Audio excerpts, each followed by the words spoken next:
À l'issue de cette journée, le président de l'Assemblée nationale de la RDC n'a pas caché de mots. Vital Kamerhe, très formel dans ses dires, a condamné avec la dernière énergie le silence assourdissant de la communauté internationale face à l'agression dont dont le Rwanda fait subir la RDC. Nous devons éviter l'hypocrisie au moment où nous savons que des pays africains voisins de la République démocratique du Congo sont sur le territoire congolais avec leurs troupes et des lances missiles, comme on l'a dit ce matin sur RFI, avec des armes sophistiquées. Rien que les dernières interventions de ces armées qui soutiennent le mouvement terroriste de M23 ont fait des dégâts évalués par les experts des Nations Unies de plus de 500 000 personnes.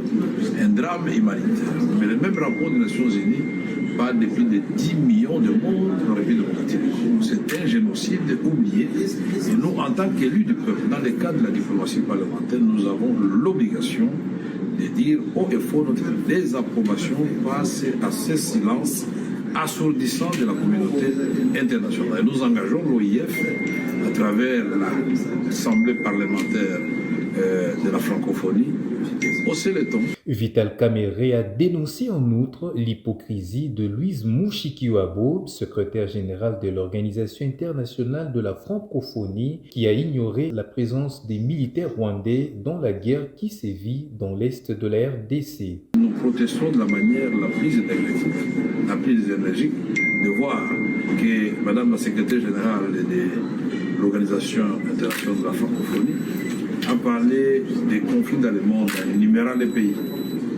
Je préfère croire que c'était un oubli plutôt qu'une façon subtile de ne pas citer la présence de troupes rwandaises sur le territoire congolais ou les troupes ougandaises.